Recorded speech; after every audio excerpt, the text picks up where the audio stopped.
Now I want to teach you a beautiful dua that the Prophet ﷺ taught to his beloved daughter Fatima radiallahu anha. The Prophet ﷺ said to her, "O Fatima, what is preventing you from listening to the words I am about to tell you?"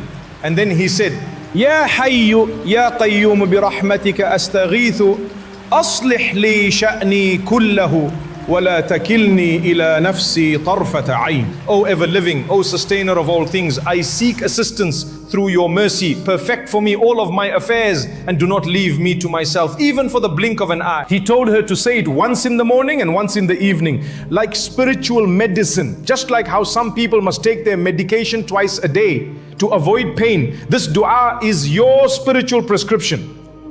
But it wasn't just for routine. Whenever the Prophet ﷺ faced calamity, he would say this dua. So say it when the doors are closed, say it when you feel lost, say it when you feel afraid, and more importantly, understand what you're asking from Allah. Remember, the greatest man on earth, Rasulullah sallallahu alaihi wasallam, gave this advice to one of the greatest women on earth, Fatima, the queen of the women of Jannah. If they needed this dua, then how much more do you and I need it? May Allah allow us to understand it, to feel it, and to say it sincerely at the right times. Ameen. My brothers and sisters in Islam, sometimes the most powerful dua you can ever make is the one that begins with Allah's names. You know why? Because it's the best way to approach your Lord. To begin your request by praising Him first. And in this dua, we begin with two of the most majestic names of Allah. Al-Hayy, the ever-living, and Al-Qayyum, the sustainer of all things. This is not just a casual way to begin. This is known as a tawassul, seeking a means to Allah. And the best means is through His beautiful names. Look at how the Quran begins. Alhamdulillahi Rabbil Alameen. All praise is due to Allah, Lord of the worlds. It doesn't start with guide us. It starts by glorifying Him. 5 names of Allah appear before a single request is made. That is the etiquette of dua. And this particular dua, it follows the same powerful pattern. But I want to take you deeper. What makes this dua even more unique is that it contains the greatest name of Allah, Ismullahil Azim. The name which if you ask by it, Allah guarantees He will respond. The Prophet ﷺ said that this greatest name is found in 3 different surahs in the Quran. And if you look closely, you'll see 2 names appear repeatedly. Al-Hayy and Al-Qayyum. Why these 2? Because they encompass every attribute and every action of Allah. When you say Al-Hayy, you are calling upon the one who was never born, will never die, and whose life is perfect, complete, and eternal. When you say Al-Qayyum, you are calling upon the one who sustains everything while needing nothing and no one in return. That's why these names are the greatest. And wallahi, knowing these names brings so much peace to the heart. Let me explain. Imagine a child goes to his father and says, "Dad, if you die, who's going to feed us? Who's going to take care of us? Who's going to protect us?" This child is scared. But the moment the father looks back and says, "Son, I'm alive, don't worry," what happens to the child? His heart calms down, his fear disappears. Now imagine, Allah says to you, "I am Al-Hayy, the ever-living." Do you still think you need to worry? You're sitting in the corner of your room worrying about your future. Your mind is spinning. Where will I live? How will I survive? Will I ever get married? What if I lose my job? What if my health gets worse? And shaitan whispers, exaggerates, feeds your anxiety. But from above the 7 heavens, your Rabb is saying, "I am Al-Hayy. As long as I live and I never die, leave those worries to me." Look at the time when the Prophet ﷺ passed away. The Ummah was in shock. Umar ibn al-Khattab threatened to strike anyone who said the Messenger of Allah had died. He couldn't accept it. He couldn't process it. And then came Abu Bakr radiallahu anhu. He calmed the chaos by standing firm and reminding them of Allah's eternal life. He recited the verse, "Muhammad is only a messenger. Other messengers have passed before him. If he dies or is killed, will you turn back on your heels?" And he said gravely, whoever used to worship Muhammad, then know that Muhammad has died. But whoever worships Allah, Allah is Al-Hayy. He never dies. Do you see what that name did? It restored peace to an entire society. This is the power of knowing Allah as Al-Hayy. It puts strength in your heart when the world is falling apart around you. And then Allah commands, وَتَوَكَّلْ عَلَى الْحَيِّ الَّذِي لَا يَمُوتُ, and rely upon the ever-living who does not die. Why do we rely upon Allah? Because everything else dies. Everything else fades, perishes, vanishes. People, money, jobs, leaders, they all come and go. But if you rely on Allah, you are relying on the one who never dies. That's a foundation that never crumbles. And look at human life. We say we're alive, but our lives are so weak and incomplete. There was a time we didn't even exist. Then we are born, we get sick, we sleep, we forget, we sin. That's not a perfect life. But Allah, He is Al-Hayy. His life has no beginning and no end. He never sleeps, never forgets, never gets tired, never dies. Al-Awwal, the first, Al-Akhir, the last. No one came before him, no one will remain after him. Can you see now how much strength this gives the believer?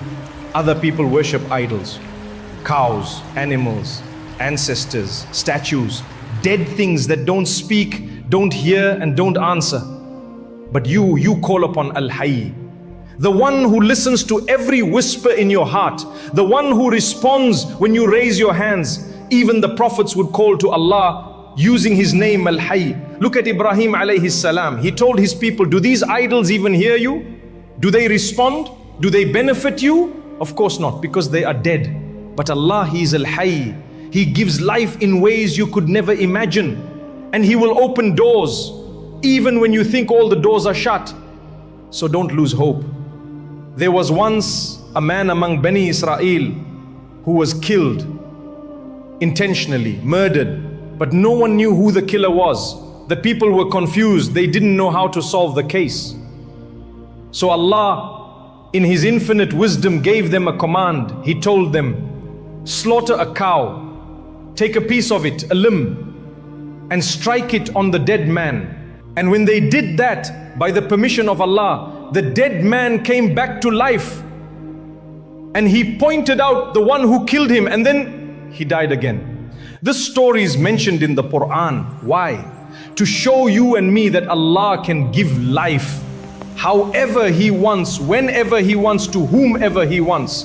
But the greatest life Allah will ever give you, my brothers and sisters, is not just physical life, it's life upon Iman and Islam. That's the greatest form of life you can ever receive. Allah says in the Quran about the disbeliever, he was dead. Meaning what? Not physically dead, but dead because of his disbelief. Then Allah says, we gave him life. This life is the life of Islam. And then what?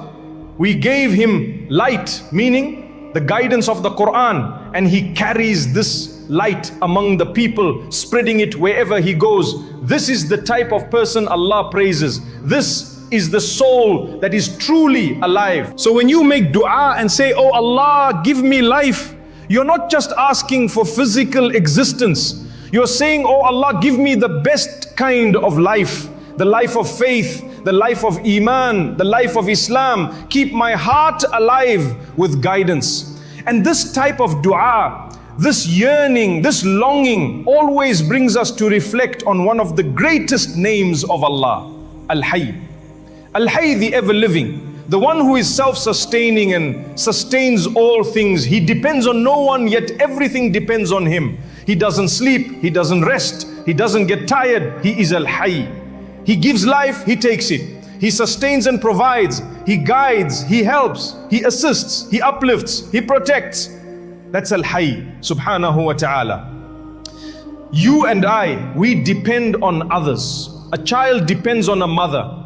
A wife might depend on her husband. A student depends on a teacher. A man depends on his job. Everyone in some way needs someone else.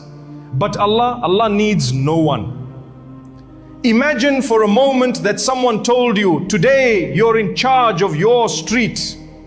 Just your street, meaning you're responsible for feeding every person, solving every problem, hearing every request, understanding every language, regulate their blood pressure, monitor the heartbeat of every creature, take care of every bird, insect and cat on your street? Can you do that? Let's be honest. Can you even manage your own house without Allah? But Allah is taking care of the entire creation, every living thing, everywhere, in every moment. The ones we see and the ones we don't. That's Al-Hayy. You can't breathe without Al-Hayy. You can't eat, walk, talk, sleep or wake up without Al-Hayy. You can't purify your heart or be healed from a hardship without Al-Hayy. You need Al-Hayy in every aspect of your life, and we call on Him, we say Ya Hayy, Ya Qayyum. Whoever calls upon Allah with these two names, their dua is never rejected. But we need to shift our attitude when it comes to making dua. We often obsess about whether our dua is answered or not. Listen to what one of the righteous people once said: I don't carry the concern of whether my dua is answered or not. That's not my worry. My concern is whether I actually make the dua or not, because the answering of the dua is upon Allah and He's already promised to respond. Subhanallah. What a beautiful mindset. Today we want everything like Uber Eats. We order something and expect it at our doorstep. And if it's wrong, we complain, we get upset, we demand a refund. But dua is not like that. You don't say, why didn't I get what I asked for? Dua is relationship. Dua is worship. Every time you raise your hands to Allah, you're earning reward. And you're earning the love and the attention of your Creator. Sometimes we say, oh Allah, I ask you for all types of goodness. But wait, if you already knew what was good for you, why would you ask? The very dua is teaching you that you don't know what's best, but Allah does. So ask and then trust. Whatever comes from Him is khair, it's goodness. The Prophet ﷺ taught us to say, بِرَحْمَتِكَ اسْتَغِيثُ. Through your mercy, I seek help, O Allah. This is one of the highest forms of dua. It's called istighasa, calling for urgent help, desperate help, rescue. It comes from the word ghaith, which means rain. Imagine a group of people in a desert, no water, no crops, their animals are dying, and if rain doesn't come, they all perish.